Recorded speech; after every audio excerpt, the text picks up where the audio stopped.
Olá, boa noite, amigos. Sejam todos bem-vindos ao canal Quinta Essência.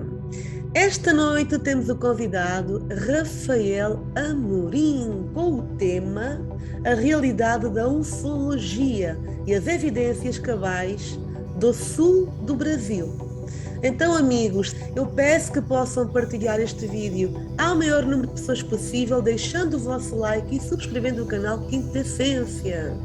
Tá bom, amigos? Vamos chamar o nosso amigo e convidado Rafael Amorim. Bem-vindo, amigo. Boa noite. Seja bem-vindo ao canal Quinta Essência, Rafael. Muito bem, tudo bem? Boa noite a todos. Ou bom dia, ou boa tarde, a hora que a pessoa estiver vendo, que o dia seja bom, Exato. diretamente do Brasil aqui. Qual a sua zona, Rafael? Onde é que se encontra? Eu estou exatamente na ponta sul do Brasil, bem no extremo sul, chama Rio Grande do Sul, nosso estado, e eu fico bem no meio do estado, né? Então eu tenho um acesso muito grande, com muita facilidade a tudo que envolve aqui o canto sul aqui do Brasil, e os nossos vizinhos, às vezes aqui, Argentina, Uruguai, Paraguai, por aí. Rafael, eu quero te perguntar em primeira mão como é que você iniciou esta caminhada dentro da ufologia? Qual a época em que você descobriu esse chamamento que você teve para este assunto? Então, eu morei na cidade de São Paulo quando era novo, né? São Paulo é uma cidade grande, enorme, a maior cidade do Brasil, talvez, se não me engano, e uma das maiores cidades do mundo, inclusive. E minha família, parte dela era de lá. Eu tinha por volta dos 9, 10 anos, quando eu comecei a ter contato com a literatura da ufologia. E foi justamente nessa época que eu tive, antes de ter os livros em mão, eu tive um contato imediato de primeiro grau, em plena cidade de São Paulo, no bairro de Pinheiros, onde eu avistei algo que para mim parecia um avião. Inclusive, Ah, levei um susto muito grande, porque achei que aquele avião ia bater nos prédios. Eu estava na epa. rua, né? E, de repente, observei à minha esquerda aquele avião chegando, eu vou bater no prédio do lado da minha casa, né? Eu morava numa casa. Então, foi um susto, uma criança de 9 anos, eu tinha ido no mercadinho, né? Estava voltando, vi aquilo. E, de repente, esse avião começou a girar. Aí eu percebi que não se tratava de um avião, não tinha som, e esse choque muito grande foi uma coisa muito violenta. Depois observei essa aeronave sumindo atrás dos prédios. Você estava sozinho nesse momento, quando isso aconteceu? Sim, eu estava sozinho porque ali em São Paulo, cidades grandes aqui no Brasil, a gente tem umas localidades nas ruas, são condomínios, né? Tem a rua principal, tem uma entradinha, e lá dentro tem algumas casas, formam um condomínio, né? Sim, Então a sim. gente morava num condomínio desse, a gente chama de vilinha ou vila.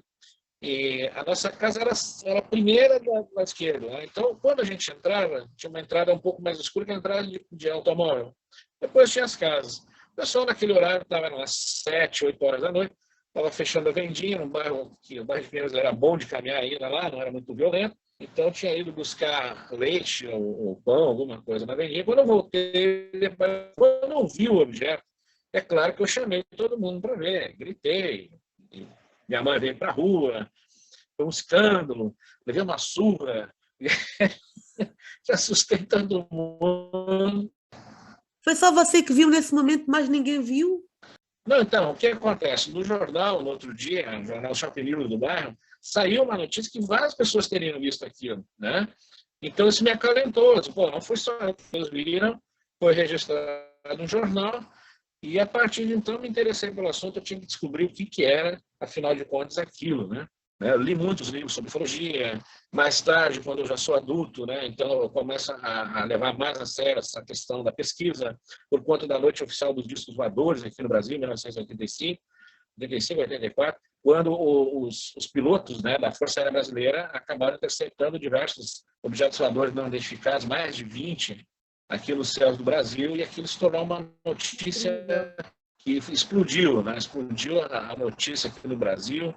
Então, ali eu comecei a pensar assim, olha, eu preciso investigar isso, me tornar um especialista nisso. Não sou especialista ainda, acho que tem muito ainda para a gente estudar.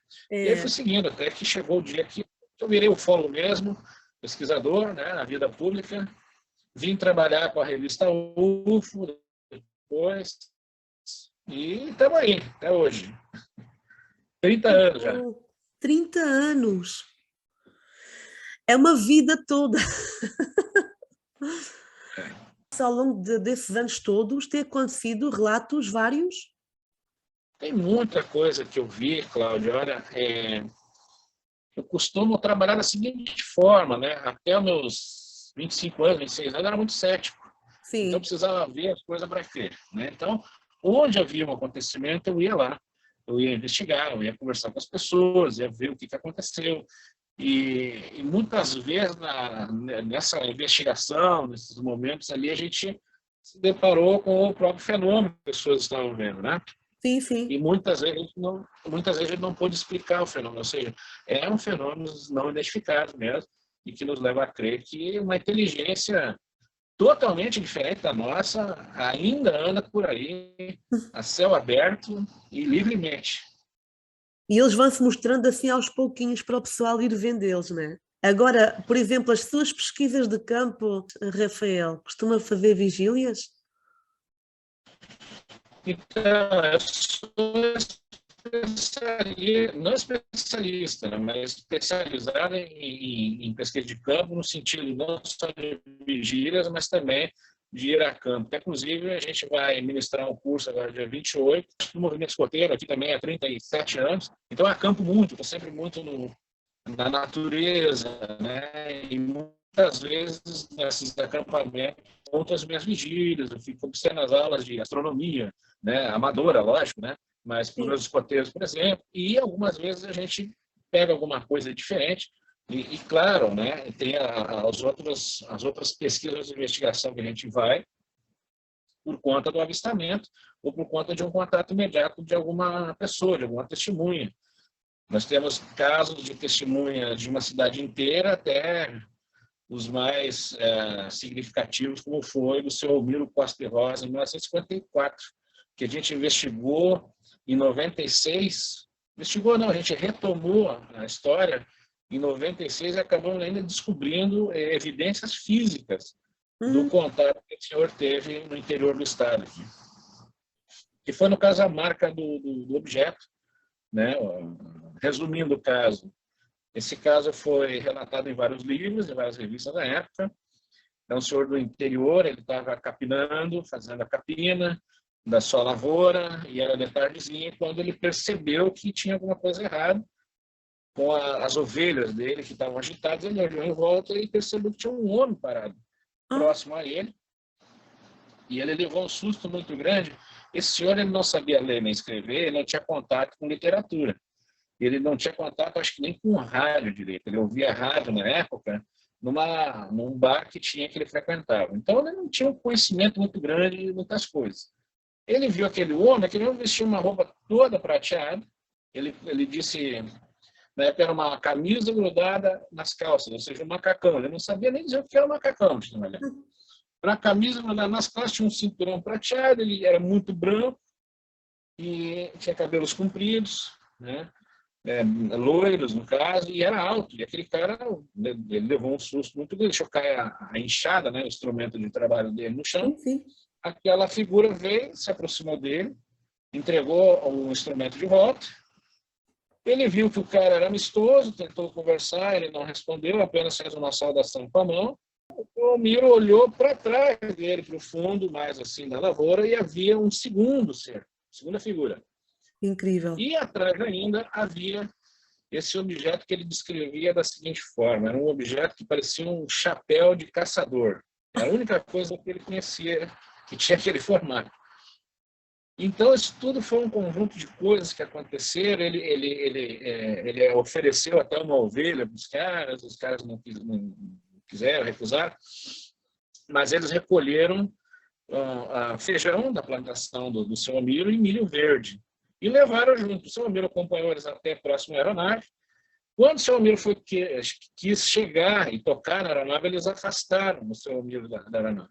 Empurraram ele para trás talvez com o perigo de alguma coisa que poderia acontecer com o seu amigo no momento em que essa aeronave acionasse suas energias de voo, e entraram para dentro da aeronave e seguiram embora. A aeronave subiu até a altura de um pinheiro e desapareceu depois nos céus, em meio a uma nuvem, como dizia o seu amigo. Então, essa história ela tomou conta do secretismo popular aí, e a gente, depois, em 96, foi retomar o caso e descobrimos que no local onde a aeronave estava pousada, ainda permanece lá o solo intacto, ou seja, ele não cresce nada, ficou aquele círculo lá.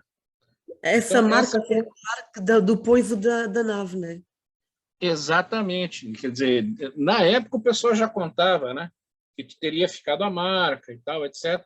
Mas para nós é uma surpresa que não nasceu nada, nenhum tipo de vegetação alta nasceu naquele círculo ali, onde essa aeronave pousou. A gente recolheu material geológico para ver se encontrava algum tipo de coisa, mas fazia muitos anos já, né? Então, certamente o solo já não era mais o mesmo e não tinha a mesma riqueza da época, talvez, de elementos aí que pudessem nos mostrar que ali teria, sei lá, pairado algum tipo de aeronave usando algum tipo de energia diferente. E esse senhor, por exemplo, quando isso aconteceu com ele, geralmente as pessoas têm contatos diretos com os seres, ou mesmo com a própria nave ali perto, de alguma forma abrem-se as percepções extrasensoriais delas. Isso aconteceu com esse senhor ou foi só mesmo o contato que teve e a partir dali não aconteceu mais nada? O curioso do caso é que conta que ele chegou em casa apavorado, não falou com ninguém. De fato, foi um susto muito grande. Ele ficou 2 dias dentro do quarto, até que uma tia dele conseguiu fazer com que ele falasse. Ele estava extremamente sujo, não tinha tomado banho. Ele chegou em casa, ele urinou-se no momento do susto. Exatamente. E ficou assim durante 2 dias. Então, nossa. Depois deram um banho nele, acalmaram ele, aquela coisa toda, e ele não falava o que tinha acontecido. Até que um dia o filho dele foi chamado no bar, né? A gente chama de bodega aqui no Brasil. Sim. No bar local, onde ele costumava tomar o traguinho dele, tomar a cachaça. Eu gosto muito de cachaça aqui no interior. E chamaram o filho dele: olha, teu pai está tendo uns negócios lá, é melhor tu ir lá para ver o que está acontecendo. E eu conversei com esse filho do seu Almiro, já mais velho, e ele me contou, fez essa narrativa, que eu achei extremamente rica, no sentido dos detalhes. Ele chegou lá, o pai dele estava tendo espasmos, assim, e perguntaram o que ele estava tendo, né? O que estava acontecendo com ele, que ele estava tendo aquelas coisas. E ele conseguiu falar: olha, de momento em momento eu consigo ver aquilo de novo. Eles perguntaram: aquilo o quê, né? Os homens. Ficou aí com a que ele imagem vai na cabeça. Exatamente. Coisa que houve, assim, diferente. Bom, ele contou o caso e todo mundo correu lá para o local. Isso é curioso também. Havia essa marca lá. Havia esse ciclo, seca, na verdade, pegadas que eles acharam muito diferentes na época, os sapatos, pelas coisas que usavam, até porque o pessoal no interior aqui naquela época não usava sapato, era chinelo de dedo, etc., ou pé descalço mesmo. E ele conta essa história para a galera, o pessoal aí, seus amigos, e tornou-se um caso muito famoso, até que veio a revista mais famosa do Brasil na época, chamada Revista O Cruzeiro, veio fazer uma reportagem com ele aqui, e aí ganhou o mundo na época em que os Estados Unidos, né, nos anos 50, início dos anos 50, por aí, e não teve como não comparar os seres que ele viu e a aeronave que ele viu com o caso do George Adamski. Então, a aeronave que o George Adamski, em 1950, 52, até 54, observava, ela tinha esse formato que parecia um chapéu de caçador. Sim. Uma coisa muito parecida com aqueles chapéus que o pessoal usava no cinema, os caçadores, né, de aventura, etc. Então, o tipo de roupa que o homem usava, né, a figura os 2 tripulantes usavam, o mesmo tipo de contato, havia um no meio do caminho, o outro dentro da aeronave. Então, a gente fez uns comparativos e fora isso, a questão da morte do seu Almiro, que também conta que foi curiosa, Ele simplesmente levantou de manhã para trabalhar, sentou para tomar o chimarrão, que é uma bebida nossa aqui do Rio Grande do Sul.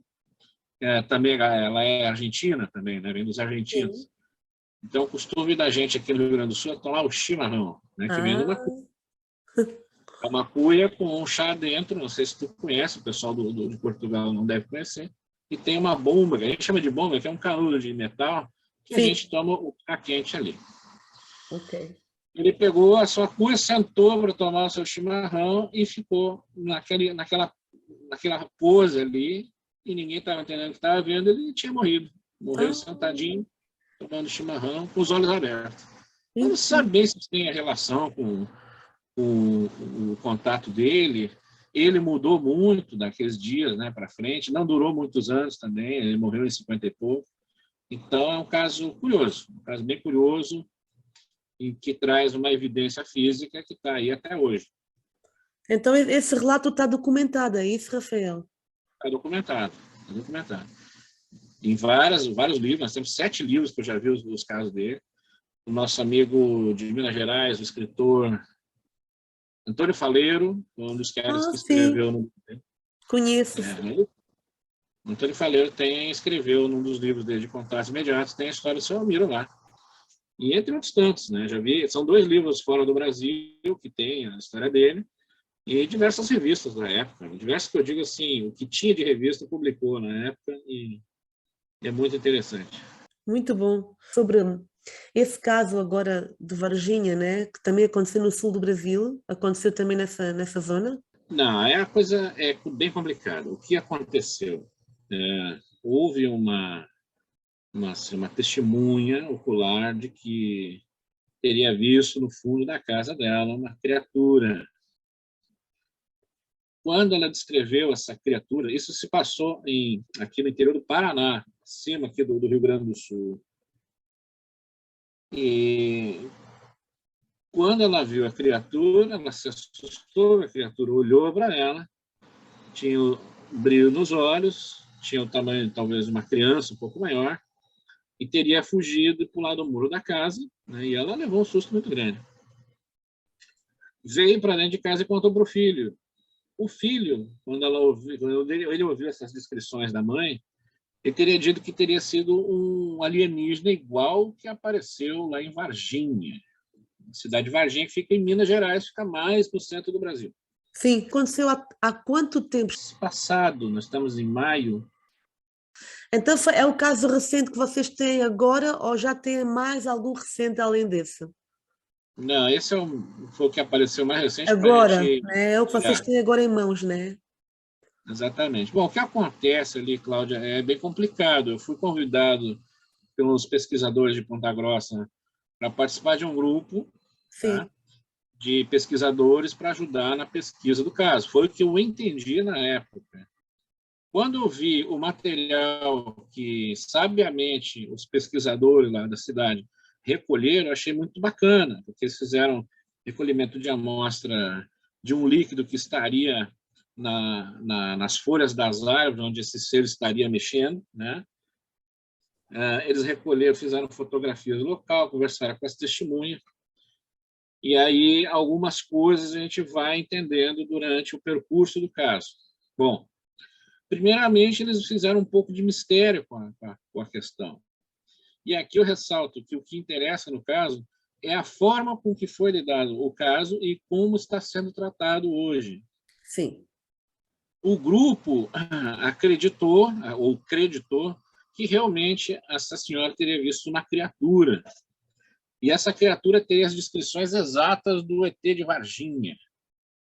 Olhos vermelhos, pele marrom, né? Dizem, em certo ponto, ela até afirma que ele teria a pele oleosa, algumas protuberâncias na cabeça, teria pés de galinha. E a gente começou a achar aqui muito estranho, que quando eu falo a gente, nós do meu grupo aqui no Rio Sim, Grande do sim, Sul. sim. Começamos a achar muito estranho que ela não parecia ser uma pessoa que conhecia detalhes do caso Varginha. Simples, no interior, né? Mas o filho conhecia, e foi ele que deu a afirmativa de que ela teria visto alienígena. ela pediu para chamar a polícia, e ele chamou os ufólogos. Então, ele tem um conhecimento dessas questões. Claro. Então, em primeiro lugar, eu vi que houve talvez uma indução muito forte por parte do filho, e também, por que não, por parte de alguns pesquisadores, para que essa senhora descrevesse a coisa como se fosse o ET de Varginha. Eu acho que teve muito... Ok, mas tudo bem. Agora eu pergunto, Rafael, agora fiquei curiosa. Agora eu pergunto, será que essa mesma criatura, será que será a mesma que é do caso de Varginha?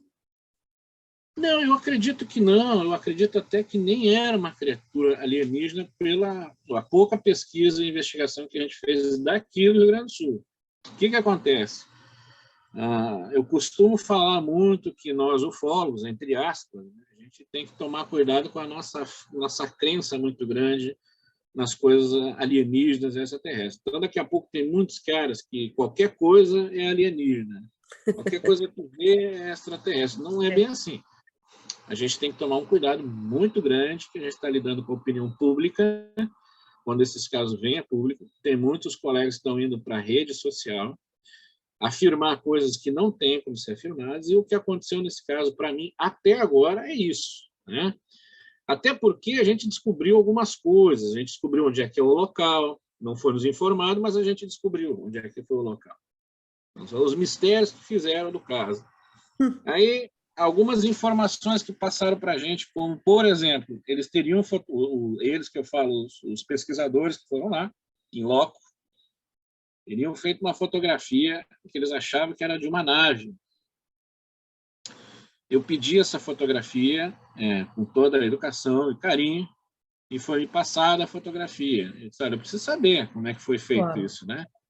E havia uma foto noturna onde aparecia algo, parecia um objeto comprido, mais retangular, com algumas protuberâncias. A pessoa que me deu a foto falou assim, olha, a gente acha que isso é uma nave, e é uma nave intraterrena, porque o ser que esteve lá é um ser intraterreno. Eu disse, cara, como que tu sabe isso? Eu tenho essa informação. Eu já vi um ser intraterreno, pessoalmente. Foi o primeiro questionamento que eu fiz, né? Não, mas a gente sabe, mas sabem como? Exato. Né? Através do quê? Da casuística? Bom, aí tudo bem. A casuística ufológica do Brasil vai ter dentro dela diversos casos de pessoas que afirmam ter estado com os intraterrenos e que eles são assim. Ok, tudo bem. Então, é assim que funciona a nossa investigação. A gente vai perguntando. Muito bem.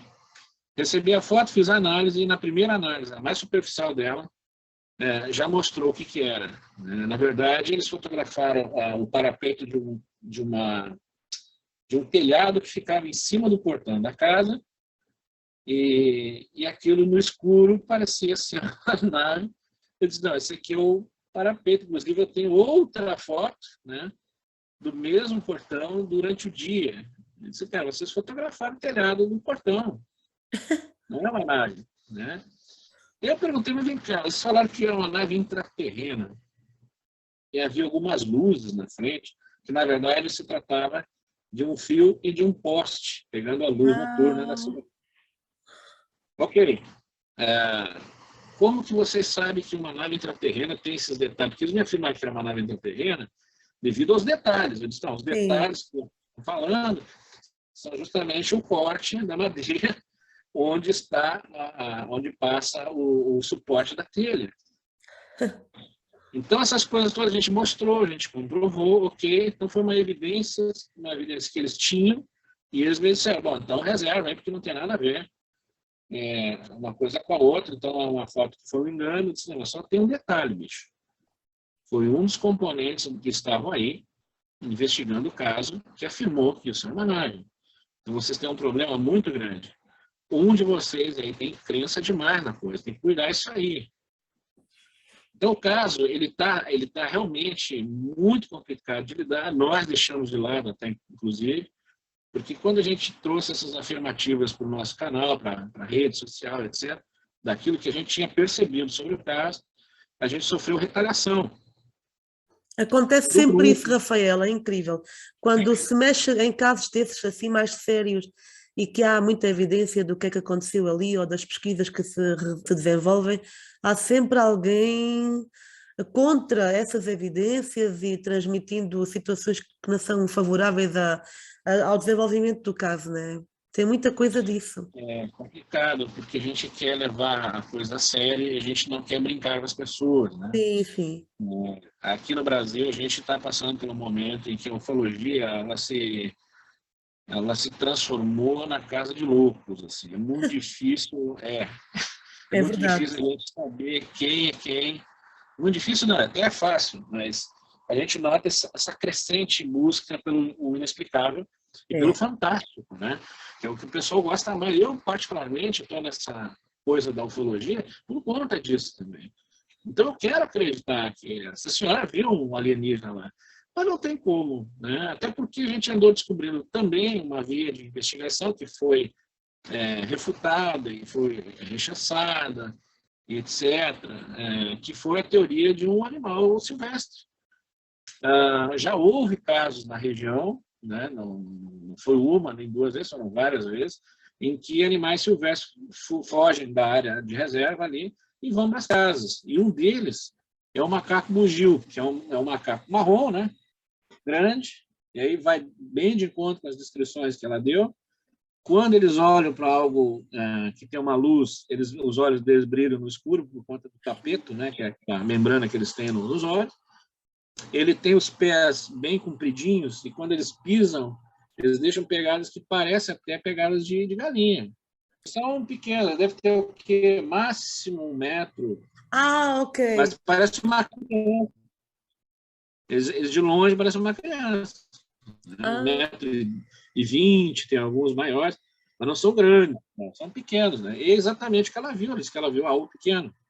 essas aparições, Rafael, acontecem todas aí nessa zona Foi no Paraná, no do Rio Grande do Paraná. Ok. Sul. Tem aqui no Rio Grande do Sul muito essa coisa do pessoal observar luzes muito estranhas. Não, Sim, luzes nos oi, saiu céus, teu né? áudio, não te ouvi. Por exemplo, Oi, Rafael, pode ir.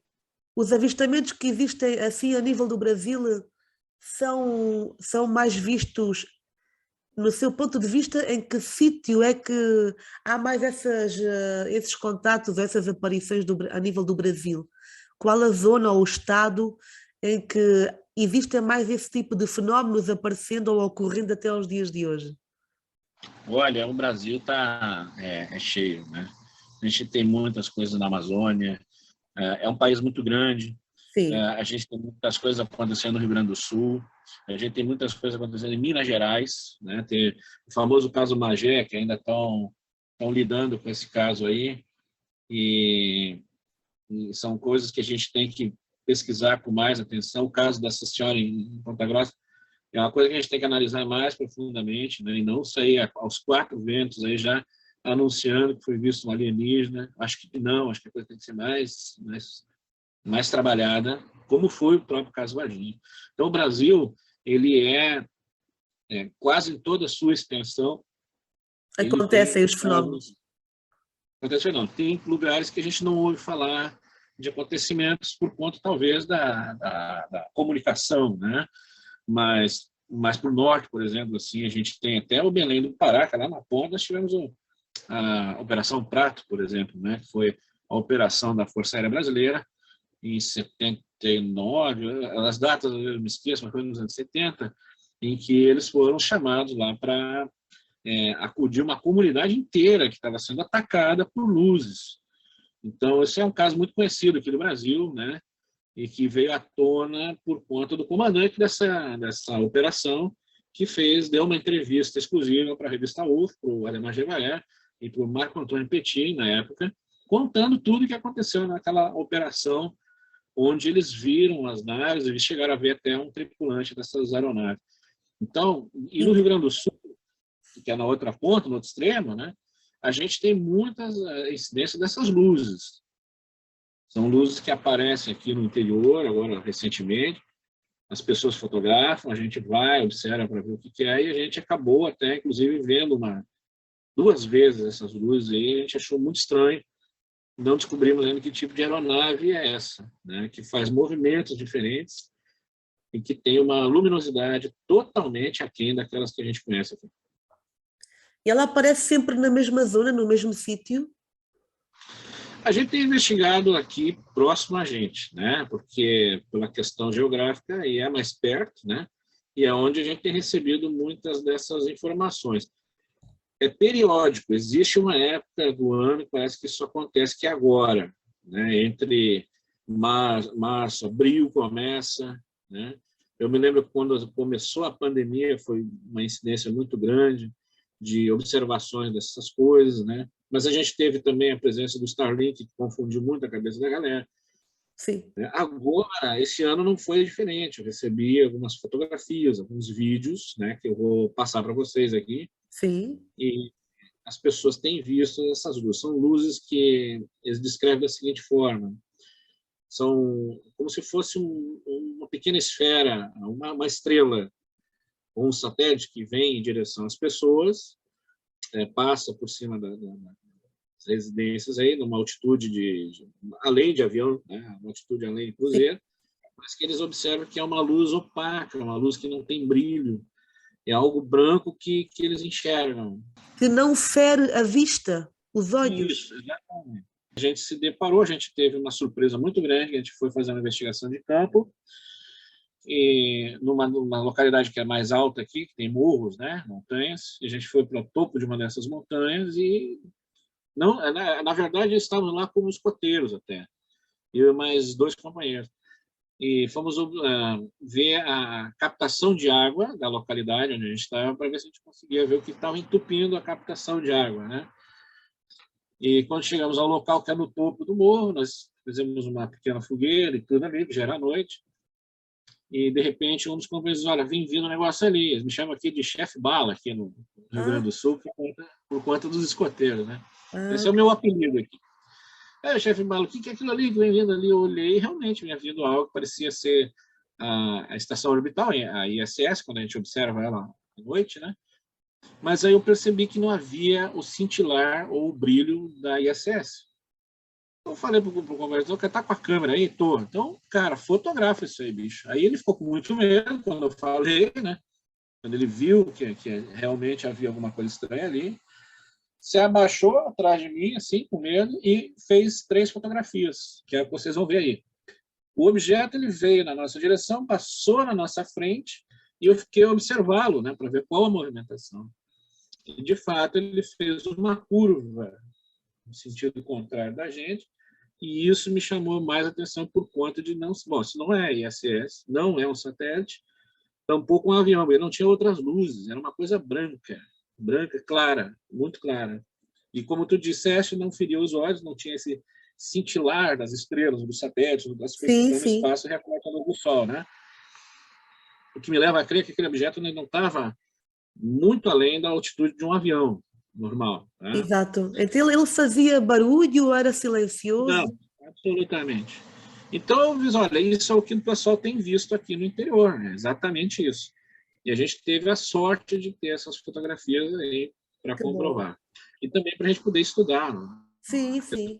Da, da, Então, de alguma forma, o próprio objeto deixou-se fotografar. é algo geográfico. Acho que ele já se levantou uma hipótese de que em algum lugar tem alguma coisa que causa esse fenômeno, nessa cadeia de montanhas que temos aqui no interior do nosso município. Então, a gente está estudando isso para ver Claro. E onde que está o ponto. é sempre nesse local que ele passa, ou tem outros locais por onde essa esfera de luz passa? Então, isso foi num ponto, foi na cidade de Sinimbu, depois a gente estávamos a 30 quilômetros da cidade desse ponto, em outra ocasião, mas na mesma cadeia de montanhas, né, que Ah, ela sim. segue até a Serra Gaúcha. E estávamos acampados lá quando a gente percebeu que o colega que estava comigo, ele disse: olha, tem um negócio que se assustou, né? O que é aquilo? Eu olhei para o meu lado direito, nós estávamos acampados na beira da fogueira, né? Sim, sim. Nós tínhamos 3 escoteiros que estavam acampados numa barraca mais distante da gente, e mais uma pessoa que estava no carro de apoio, uma senhora que estava nos acompanhando nessa atividade. Eu olhei o objeto, eu olhei para o lado e vi aquele objeto que parecia uma moto vindo pela própria montanha que estava Sim, ao como se fosse nosso lado. um foco de luz de mota, né? Exatamente. Quando eu ia falar moto, aquilo saiu da estrada, perto do morro, e foi em direção ao céu, e a gente pôde observar muito bem esse objeto. Esse a gente não tem fotografia, né? E eu achei estranhíssimo, porque se tratava do mesmo tipo de luz, a luz sem cintilar, uma luz opaca, mas ela tinha um detalhe escuro em cima. Isso a gente, tanto eu quanto o outro rapaz, conseguimos ver isso. E eu falei para eles, ó, fica observando, porque ela vai contornar o morro na nossa frente e vai sair aqui em cima. Então, aí eu preparei a câmera que eu tinha, tripé, as coisas todas, para esperar ver se aquilo ia aparecer novamente, mas no fim o que aconteceu? De uma hora para outra ficou nublado, nublado não, ficou Desapareceu. com uma névoa, ficou com um fog, né? Onde a gente estava, a gente não enxergava mais nada. Eu disse, bom, vamos esperar amanhecer aí. O pessoal ficou muito assustado. A gente procurou não acordar as jovens que estavam com a gente, para não assustar também, ao mesmo tempo que a gente ficou de vigília a noite inteira para ver se não acontecia de novo, né? Então, foi as 2 vezes que a gente presenciou esse fenômeno, e tem muito mais gente que tem presenciado e enviado as fotos e vídeos aí. Está bem legal, está bem interessante. Quando esses fenómenos acontecem, vocês estão sempre em grupo? Ou o Rafael já teve assim algum episódio de avistamento você sozinho? Olha, tem algumas vezes que eu estou sozinho com a câmera, né? Então eu consigo fotografar algumas coisas estranhas. Eu acompanhei aqui, Cláudia, durante muito tempo, uns 15, quase 20 anos, um grupo de holísticos, de pessoas que lidam com essas ciências holísticas, né? Os místicos, na verdade. Sim. E amigos meus, e eu considero, eles fazem parte do nosso grupo, inclusive, são pessoas muito queridas, e acontecia fenômenos nos encontros deles. Aí me chamaram para mim lá observar, né? Ó, Rafael, tá acontecendo uns lances, assim, não quer vir aí? Traz o teu equipamento, coisa. Ah, tô indo, vamos lá.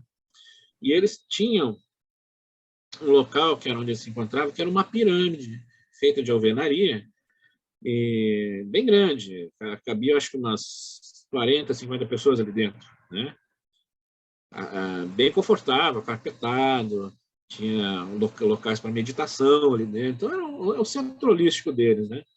Então, ali aconteciam essas reuniões e aconteciam esses fenômenos. Eu tinha minhas dúvidas lá, bastante cético, etc.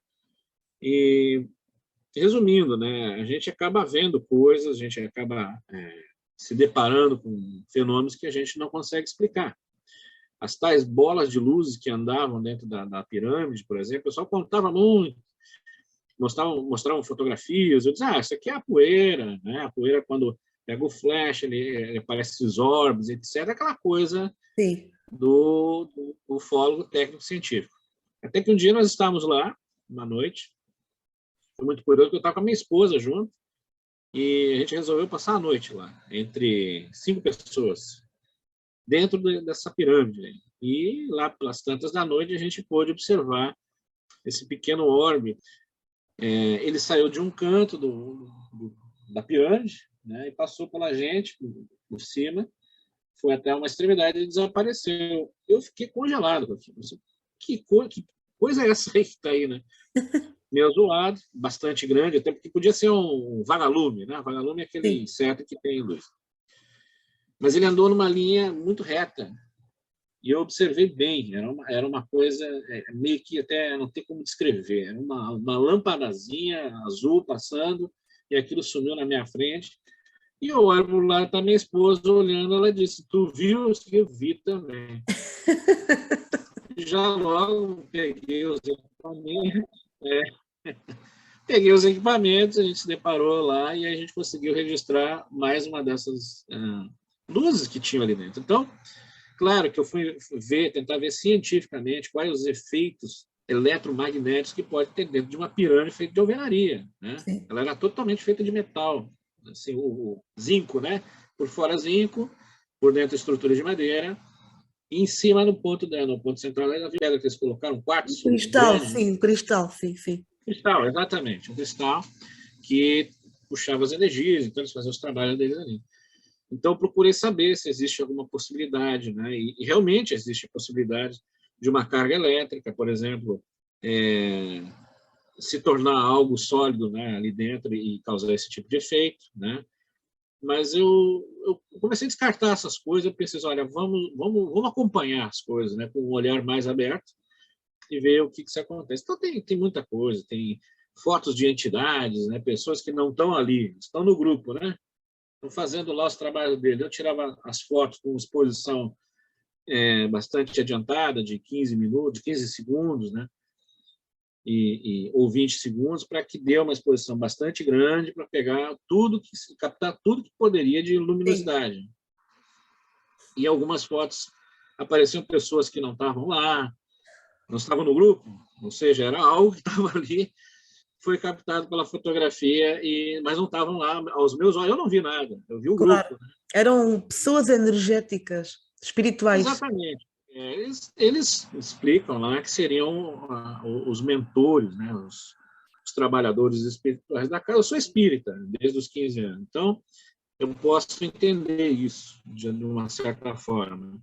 E tendo a comprovação física da fotografia, né, técnico-científico, ou seja, a gente comprovou uma presença de algo que não estava ali, uma coisa meio quântica até, né?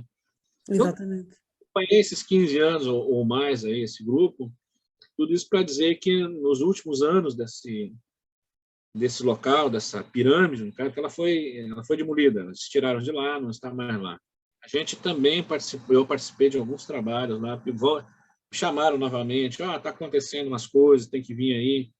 Aí eu fui, fiz as minhas observações e teve momentos que eu senti que tinha algo estranho. A gente fica impressionado também com as coisas que eles fazem lá dentro. Então, achei que eu estava meio que me influenciando pelo trabalho lá. Quando tocou meu celular, o pessoal estava ali reunido, nos círculos dele, fazendo as canções, os trabalhos, etc. Tocou meu celular, eu vi que tinha uma mensagem do jornal, um jornal local aqui, me avisando. Porque ele sempre faz assim, o jornal, quando sabe de alguma coisa, eles ligam direto para mim ver, né, o que está acontecendo. Saí para a rua para atender o telefone e o pessoal do jornal diz, olha, estão vendo um objeto voador não identificado aí nas cercanias de tal bairro. Eu disse, olha, eu estou aqui nesse bairro, inclusive. Eu vou pegar meus instrumentos, minhas câmeras, vou vir para fora aqui de onde eu estou e vou tentar observar isso. E, de fato, eu pude ver que tinha um objeto luminoso ali, praticamente quase em cima da pirâmide, nos céus, né? Primeiramente, eu achei que era um drone. Sim, sim. Fiquei acompanhando, né? Fiquei acompanhando o objeto, filmei, fotografei ele, e aquele objeto se direcionou até as nuvens. O céu estava encoberto, se direcionou até as nuvens, entrou, não voltou mais, eu não consegui mais acompanhar nada, então eu tive que descartar a hipótese do drone por conta da altitude, por conta dele não ter voltado, mas, enfim, né? As fotografias eu fiz uma análise depois, mais apurada, e deu para notar que o objeto queiram ou não queiram aceitar, era um objeto discoidal, em forma de disco, com 3 luzes. Então, Sim. assim, alguma coisa está acontecendo.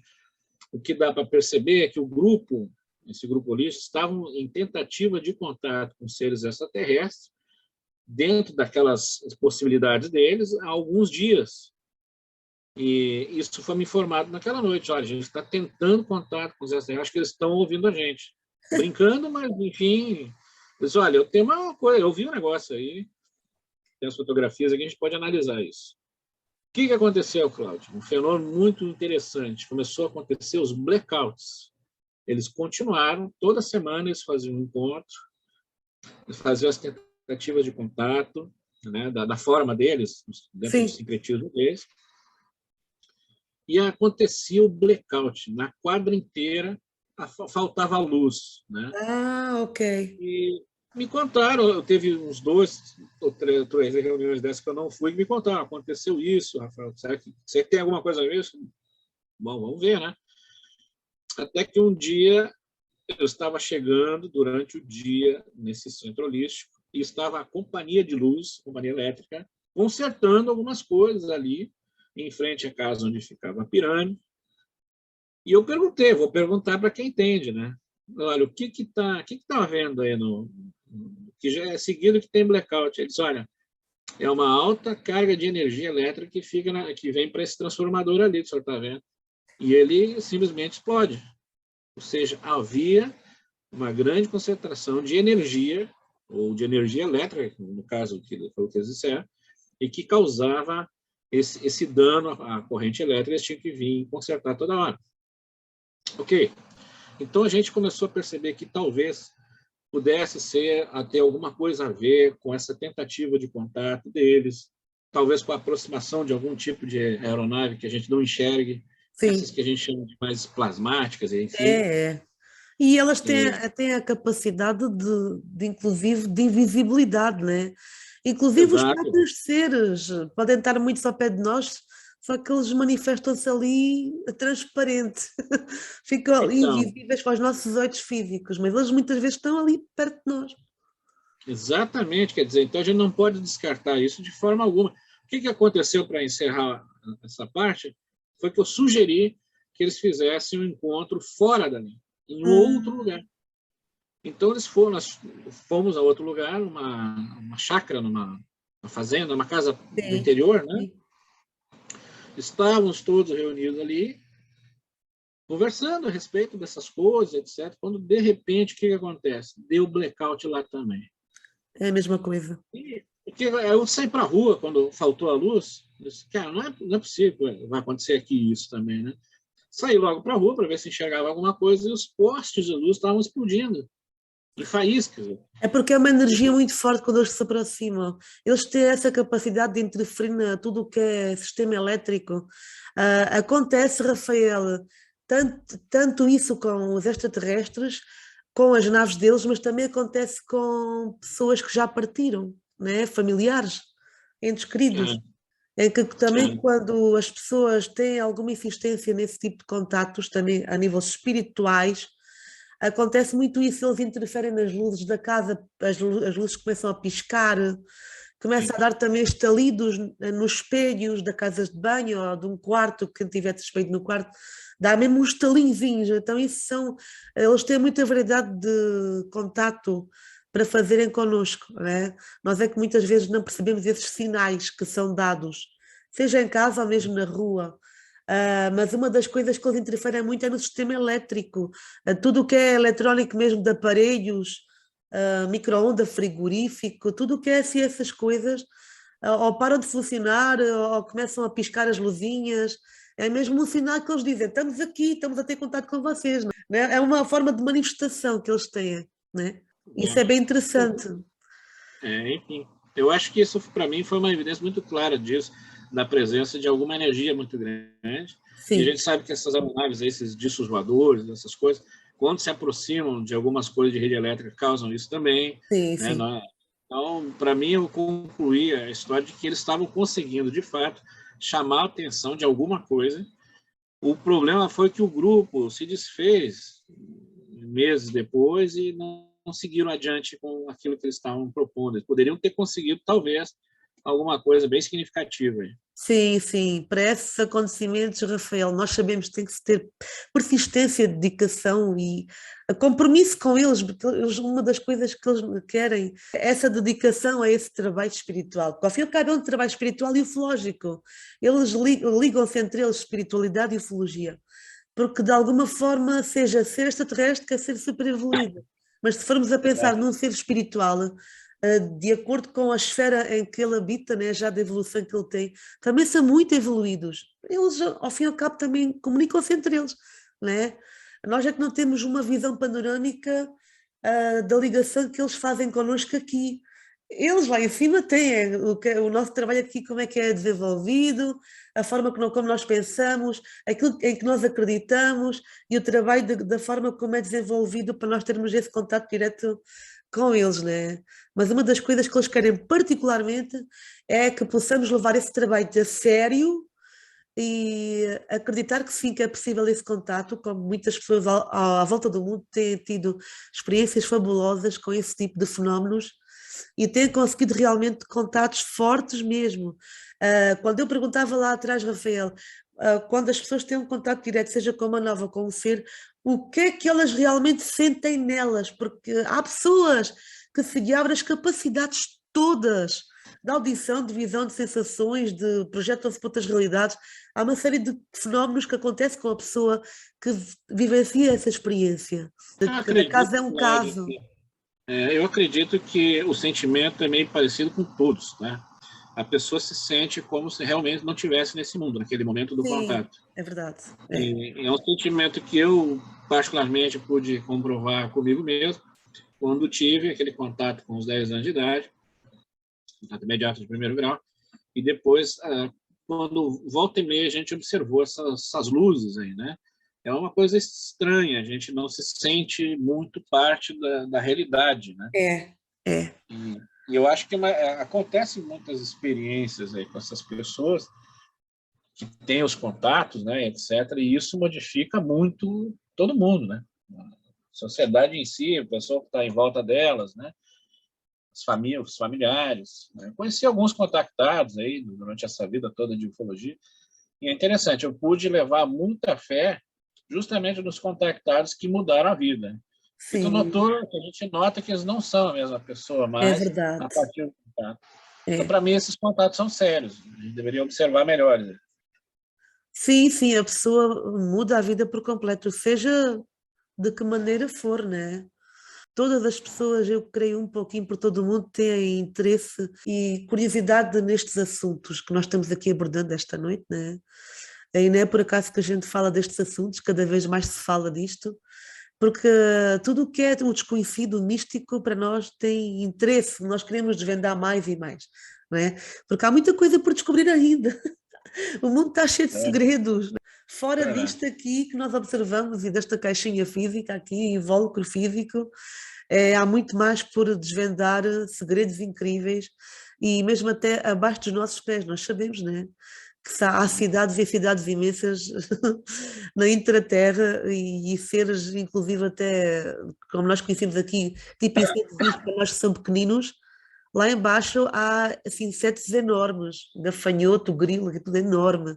Talvez pela atmosfera, pelo ambiente ser diferente daqui, pelo ar que se respira, que eles são gigantescos. Mas tudo isso, em muitas pessoas foge um bocadinho ao entendimento. Falamos a falar de muita coisa que nós por vezes conhecemos e temos experiências ao longo da nossa vida. Possivelmente uma parte das pessoas que nos veem nem acreditam que é possível uma situação ou outra de acontecer ou de existir, né? Mas isso já tem a ver com o conhecimento que a gente vai adquirindo ao longo do tempo, com os estudos, as análises, as pesquisas, o estudo que nós temos mais aprofundado dos assuntos e podermos falar com pessoas que estão dentro da matéria destes temas, como o Rafael e tantos outros ufólogos, né? Sérios que fazem essas pesquisas sérias também e tentam transmitir ao mundo. Vocês, de alguma forma, o vosso trabalho é importante para que possam divulgar a cada vez mais a mais pessoas e nós aqui e todas as pessoas que nos veem possam ter um pouco mais de entendimento sobre isso, né? Faz parte da evolução também do ser humano, não é? Estamos aqui para evoluir. Exatamente. É a questão da ufologia, né? Eu costumo dizer assim, a gente precisa buscar qual é a verdadeira ufologia, né? E hoje, aqui no Brasil, a verdadeira ufologia está muito escondida, está muito escondida, muito envergonhada, porque, infelizmente, no nosso meio, no meio dessas histórias todas que a gente viu e constatou que são verdadeiras, também existe uma série de outras coisas que aparecem, são fraudes, são Sim, pessoas de que estão aí para invenções, enganar. de pessoas que querem atrair a atenção. Então ficou muito complicado, Cláudia. Mas assim, como eu contei agora há pouco, existe tudo isso também, né? E outros tantos casos que a gente pôde ver e pesquisar, estar junto, que mostra que existe alguma coisa de fato no meio de toda essa confusão.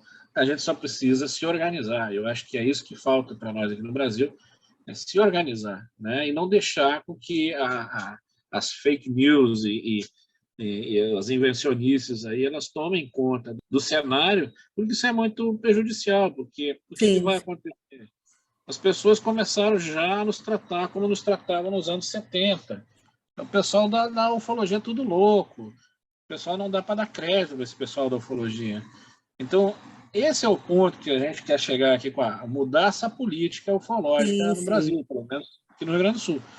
de que não se deve tratar a coisa com tanta facilidade e com tanta ignorância, porque às vezes tem colocações, né?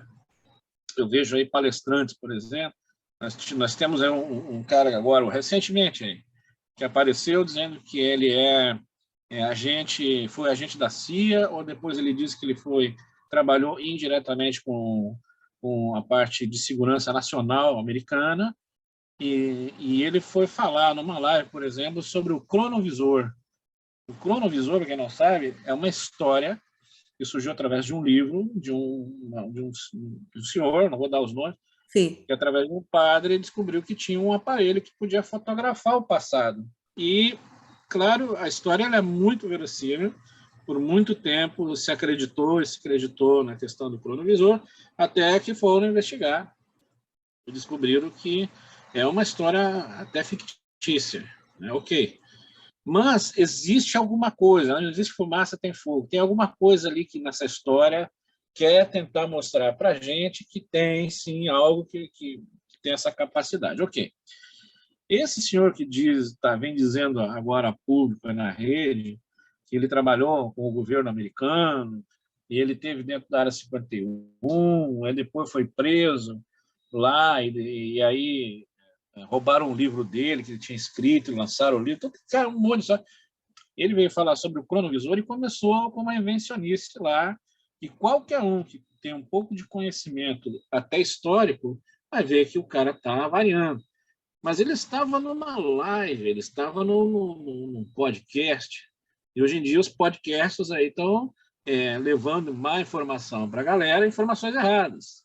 Ele começou a fazer uma mistura de operação Paperclip, que foi a operação da Segunda Guerra Mundial, que trouxe os cientistas alemães para os Estados Unidos, inclusive a Wernher von Braun, que foi o cara que fundou a NASA, o próprio Einstein, essa galera toda veio por conta dessa política, né? Vieram para os Estados Unidos e lá ficaram e colaboraram com o governo americano em várias coisas, inclusive a bomba atômica, né? Entre outras tantas coisas, o foguete, tá? Então ele faz uma parada, não, foi fulano, Beltrano, Ciclano da Operação Paperclip que criou o cronovisor. E o cronovisor é uma máquina do tempo, ele disse. Era isso Não, que eu ia pera, dizer, Rafael, não é a máquina do tempo. Dá não, tanto para o passado como para o futuro, certo? acho que o cronovisor era só passado, ele só Ah, podia ok. voltar no passado. Inclusive o padre, o responsável do cronovisor, teria feito fotos de Jesus Cristo. As fotos andaram pela internet e acabaram descobrindo que era foto de uma estátua lá na Espanha, Ai, meu do Deus. Cristo. Então existem essas coisas. E esse senhor aí, que é o cara da CIA, aí, que trabalha com a CIA, não sei o quê, ele diz, não, é que existe uma máquina do tempo e eles viajam num tempo que é um universo paralelo ao nosso, ou seja, é o mesmo universo, só que um pouquinho diferente. Pelo amor de Deus, onde é que esse cara me tira? Isso é coisa de filme de ficção científica. Claro que existe a teoria, né, a física quântica tem aí ido atrás disso, as teorias dos multiuniversos, etc., que agora é assunto corriqueiro na internet, o Sim, sim. multiuniverso, né? Então, o cara fez um apanhado, uma loucura, disse, pelo amor de Deus, alguém tem que prender esse cara. Isso aí para quem entende da história, vai lembrar que a Operação Paperclip foi na Segunda Guerra Mundial e o cronovisor acho que é um pouquinho antes, hein? Mais Então, antigo. mas a gente tem que fazer todas essas comparações e tal, a história do cronovisor, né? Tem muita coisa, Cláudia, tem essas transcomunicações, já ouviu falar? Já, Trans, já. que ela existe, Sim, de ela fato existe. existe. Eu acredito nesses casos sérios de transcomunicadores instrumentais profissionais que levam um trabalho sério, dedicado diariamente e que têm tido contatos incríveis do outro lado da vida. Inclusive não só com pessoas, mas também com animais de estimação, que acho assim É, essa parte uma loucura no bom sentido, né? É muito bom. até quando eu falei de fraude, é que o que acontece? Antigamente havia um pouco de insucesso em algumas coisas do experimental da coisa, né? Temos uma amiga aqui no interior aqui também que trabalhou há muitos anos com a transcomunicação. Então eu pude acompanhar as experiências dela, achei muito interessante. E tem, claro que tem, Cláudia. as coisas, né? O Spiritcom foi o início da transcomunicação, era um aparelho que captava o som, né, daqueles que estavam à nossa volta e que queriam se comunicar. É. E isso cada vez mais Sim. acontece. Às vezes não precisa de muito equipamento, basta nós irmos para um campo aberto, levar o celular, é uma coisa simples, pôr ali a gravar, não falar nada e estar ali um tempo gravando o nada, né? A atmosfera, o som, o canto dos pássaros, e é nesse ambiente que nós conseguimos depois captar essas vozes subtis que andam por ali, à nossa volta. Exato. Capta-se muita coisa. E é uma coisa Sim, simples. tem muita coisa. Nós falamos de viagem no tempo, por exemplo, também. É um troço que eu adoro, pesquiso bastante viagem no tempo. Eu gosto muito também. E tem essa coisa, né, o tempo relativo. Eu acho que para o mundo espiritual, eu não gosto de falar muito disso como ufólogo, tá? Mas aqui eu vou falar um pouquinho. O mundo espiritual, ele está aqui do lado, vamos Tá, supor, é um tá. universo paralelo. Então, acho que como eles têm a capacidade de nos contactar, claro que a gente tem a capacidade de contactar o outro lado também, né? Sim. Então, constantemente, isso pode até estar nos confundindo muito com as questões dos discos voadores. É uma hipótese, né? É uma tese de que os discos voadores e os alienígenas nada mais são do que seres dimensionais, seres Sim. até a gente considera espirituais. Vamos falar de dimensões diferentes, né? E a outra teoria que eu gosto muito também, eu desposo muito ela, é a questão de que muito dessas aeronaves não identificadas, desses seres que estão por aí, somos nós no futuro, É voltando verdade. para consertar muita coisa que está aí. Eu acredito nisso também, Rafael. Incrível, tocaste aí num ponto importante. Nós estamos aqui, mas há um nós igual a nós mesmos que está no futuro, nesse futuro próximo. Eu acho isso impressionante como é que isso é possível. Isso tem que haver uma explicação para isso, né?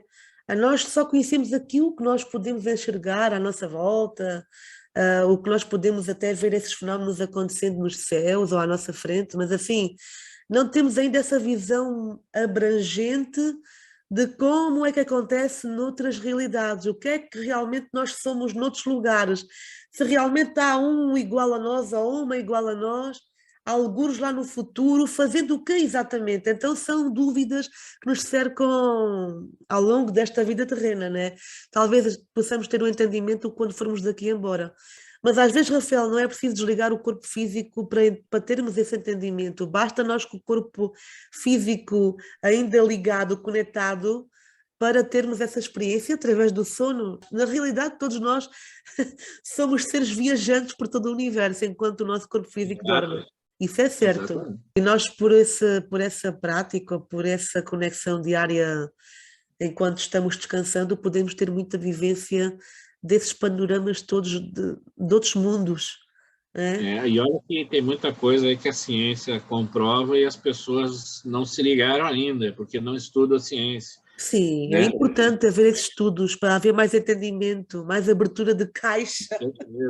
O pessoal costuma ficar muito medo de quem fala de teoria científica, porque acha que quem lê a teoria científica é uma pessoa cética, e na verdade não é. Olha, a gente conhece, dentro da física quântica e etc., a existência de partículas que, como eles dizem, elas estão ali, mas elas não existem. Pô, senão buga a cabeça de qualquer um, como a gente fala no Brasil, buga. Como assim? Aí a ciência já explicou isso. Existem essas partículas aí, esses átomos, por exemplo, que eles só vão existir a partir do movimento da observação de um indivíduo. Né? Existe um experimento que é a caixa do gato de os nomes científicos. Assim, pegamos uma caixa e colocamos um gato lá dentro. Né? Uma caixa, é isso? Uma caixa normal, tem um gato ali dentro. A gente sabe, quer dizer, o gato está ali dentro, a gente sabe que ele existe, certo? Ok, mas a gente não sabe se ele está morto ou se ele está vivo, correto? No momento que a gente abre a caixa, a gente vai ver o gato, ou morto, ou vivo. Então, essas partículas funcionam dessa forma. Ou elas têm uma posição X, ou elas têm uma posição Y. Mas só a partir da observação de um indivíduo ou de algo, correto? É verdade. E essas partículas que estão ali e estão invisíveis, não têm nenhum tipo de efeito. elas existem ou não existem, mas elas só vão ter vida ou atividade, tanto positiva ou negativa, se alguém observar. Então, é uma coisa que a ciência está mostrando há muito tempo. Eu costumo dizer, esse é o olho grande, aqui a gente chama no Brasil o olho grande, não sei se no Portugal tem isso, que é aquela pessoa invejosa, que quando olha para uma coisa, Sim, bota um ali e aquilo sim. morre. Nós aqui dizemos o olho gordo. O olho gordo, exatamente. Exatamente o que a ciência tem mostrado que funciona, que existe mesmo. Que o observador ele causa um efeito sobre a matéria, né? Partículas até as grandes partículas pela ciência. Existe também aquela teoria do bootstrap, por exemplo, que comprova na teoria, no caso, de que existe um looping na vida da gente. O que é esse looping? Por exemplo, pegamos a teoria do ovo e da galinha. Quem veio primeiro, o ovo ou a galinha? A galinha sempre teve. Não, o ovo teve. Mas como que a galinha sempre... Como é que foi isso? Bom, a teoria explica o seguinte: alguém pegou a galinha hoje, no dia de hoje, atravessou o tempo, foi no passado, lá onde não existia galinha, e colocou uma galinha lá. E ela vai sempre existir, ela nunca vai nascer. Essa é a teoria do bootstrap. Como que a gente pode colocar isso dentro das questões ufológicas, espirituais? Olha, é muito simples. Observa a vida. Tem muita coisa que está aí que a gente não tem a origem daquilo. Como que isso não tem origem? Porque houve um looping, alguém levou isso no passado e isso está ali. Né? Como foi o caso do ovo da galinha. Né? O homem, o próprio ser humano. Vem cá, quem veio primeiro, o homem ou a mulher? Olha, não pode ter sido o homem. Né? Teria que ter sido uma mulher. Mas a mulher, também para existir, teria que ter tido um homem para fazer. Então, é um looping. Exato, exatamente. Ele foi lá e colocou a mulher e o homem naquele espaço-tempo e está aí até hoje. Quer dizer, a teoria é bem interessante. É verdade. Interessante, Rafael. Então eu peço a Rafael que possa dar as suas considerações finais. O que é que tem para nos transmitir? Olha, o que eu tenho para transmitir agora, no final da nossa comunicação de hoje, porque certamente nós vamos nos falar mais vezes. Claro, com certeza. É muito bem-vindo, Rafael, aqui ao canal. Obrigado. É que realmente esses fenômenos existem com a absoluta certeza de alguém que está falando aqui, que pesquisou isso ao longo de uma vida quase inteira e que pôde experimentar o fenômeno, que pôde ver os fenômenos e que realmente existe uma outra ou outras inteligências aí que nos observam. Sim. Talvez até estejam entre nós. Então, o que eu queria deixar para todos é olho no céu e pé no chão, que é o que eu sempre falo aqui. É isso mesmo, pessoal. Vamos lá analisar aí os céus, tudo à nossa volta, fazer as nossas vigílias, pesquisas de campo e, principalmente, amigos, aí, estudar bons livros para ter bom conhecimento e termos a nossa caixinha aqui material para podermos expandir mais também o conhecimento que vamos adquirindo ao longo da nossa vida e também expandir também a nossa frequência vibratória, a nossa energia, a nossa vibração energética. Eu peço, amigos, que possam partilhar este vídeo aos vossos amigos, familiares, deixando o vosso like e subscrevendo o canal Quinta Essência. Vamos partilhar, amigos, para que mais pessoas possam conhecer este conteúdo que o nosso amigo e convidado Rafael Amorim nos deixou aqui esta noite. Gratidão de coração para você, por este momento incrível e a vocês todos aí em casa que nos estão assistindo. Tá bom, pessoal? Uma ótima noite e até uma próxima jornada de conhecimento. Gratidão!